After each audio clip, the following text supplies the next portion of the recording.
పవన్ కళ్యాణ్ గారు ఏది చేసినా కూడా ప్రజల అవసరాల గురించి, ప్రజల ప్రయోజనాల గురించి ఆయన పడే తపన అంతా ఇంత కాదు.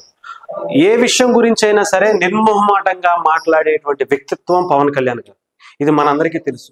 అటు ప్రధానమంత్రి నరేంద్ర మోదీ గారిని కానీ, ఆంధ్రప్రదేశ్ ముఖ్యమంత్రిని కానీ, పక్క రాష్ట్రాల ముఖ్యమంత్రులైనా సరే నిజాయితీగా, సిన్సియర్గా, ధైర్యంగా ప్రశ్నించగలిగే దమ్మున్న నాయకుడు one and only Pawan Kalyan గారు మాత్రం.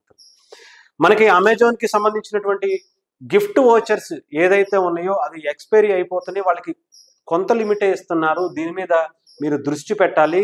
ఆర్బీఐ గైడ్ లైన్స్ దీని మీద దృష్టి పెట్టి వాళ్ళకి సంబంధించినటువంటి వాళ్ళు కూడా దీని మీద, అంటే వాళ్ళకి ఏదైతే గిఫ్ట్ కార్డులు ఎక్స్పైరీ అయిపోగానే ఆ అమౌంట్ అంతా కూడా వాళ్ళకే వెళ్ళిపోయేటట్టు, అంటే ఎవరో కొంతమంది గిఫ్ట్ కార్డులు కొనుక్కుని దాని ద్వారా పర్చేస్ చేస్తే డిస్కౌంట్లు వస్తాయని అవి తీసుకుంటా ఉంటారు. ఆ తర్వాత ఇవి వాడకపోయినా సరిగ్గా ఈ రోజు కాకపోతే నెక్స్ట్ వాడదాంలే అని అనుకున్నా అవి జస్ట్ కొద్ది రోజుల్లోనే అవి ఎక్స్పైర్ అయిపోయి మళ్ళీ నిరుపయోగంగా పడిపోయి అది కూడా మళ్ళీ వాళ్ళకే ఉపయోగపడేలాగా, అంటే అమెజాన్కే ఉపయోగపడేలా జరుగుతూ ఉన్నాయి. అసలు ఈ గిఫ్ట్ కార్డుల వల్ల కనీసం దీన్ని డ్యూరేషన్ అన్నా పెంచాలి, అంటే టైం డ్యూరేషన్ ఉండాలి. దాని ద్వారా కొన్న వాళ్ళకి ఎంతో కొంత లాభం చేకూరుతుంది. ఇవి మళ్ళీ తిరిగి అమెజాన్కే వెళ్ళిపోతే ఇంకా కస్టమర్లకు ఏంటి ఉపయోగం? అలాగే దీని మీద ఆర్బీఐ గైడ్ లైన్సెస్ కూడా ఉండాలి. ఆర్బీఐ అనేది దీని మీద దృష్టి పెట్టాలి అని చెప్పి పవన్ కళ్యాణ్ గారు గత కొద్దిగా రోజుల క్రితం, ఒక 2-3 డేస్ క్రితం ఒక ట్వీట్ చేశారు. దాని గురించి సరైన రెస్పాన్స్ రాకపోవడంతో పవన్ కళ్యాణ్ గారు నిన్న మళ్ళీ ఒకసారి ట్వీట్ చేశారు. మరి దీని గురించి అమెజాన్ స్పందిస్తుందా?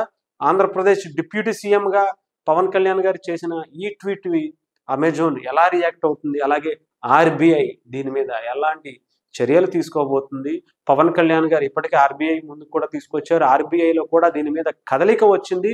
అమెజాన్కి కూడా దీని మీద ఒక మెయిల్ కూడా పంపించినట్టుగా తెలుస్తుంది, ఒక నోటీసులు ఇచ్చినట్టుగా తెలుస్తుంది, దీని మీద వివరణ ఇవ్వాలని అడిగినట్టుగా కూడా తెలుస్తుంది. మరి పవన్ కళ్యాణ్ గారు లేవనెత్తినటువంటి అంశం చాలా మందికి ఉపయోగపడే అవకాశాలు కనిపిస్తున్నాయి. ఇప్పుడు ఆన్లైన్లో పర్చేస్ చేసే అమెజాన్, ఫ్లిప్కార్ట్ వాడేటువంటి ఎంతో మందికి, అంటే ఆన్లైన్లో కొనుక్కునేటువంటి ఏ వెబ్సైట్లో అయినా కూడా ఈ గిఫ్ట్ కార్డులు అనేవి ఎక్కువైపోయాయి. దాని ద్వారా వాళ్ళు లాభాన్ని ఆర్జిస్తున్నారు కానీ కస్టమర్లకు మాత్రం లాభాన్ని ఏమాత్రం ఇవ్వలేకపోతున్నారు. కొనుక్కోవడం అయితే కొనుక్కుంటున్నారు, దాన్ని వినియోగించుకోలేక, యూజ్ చేసుకోలేక వేస్ట్ చేస్తున్నటువంటి పరిస్థితి. తద్వారా మళ్ళీ కంపెనీలకి లాభం ఎక్కువగా ఉండటంతో పవన్ కళ్యాణ్ గారి దృష్టికి ఇది రావటం, వెంటనే పవన్ కళ్యాణ్ గారు లాంటి వ్యక్తి స్పందిస్తే ఇది న్యాయం జరుగుతుంది అనుకున్నారు పవన్ కళ్యాణ్ గారు.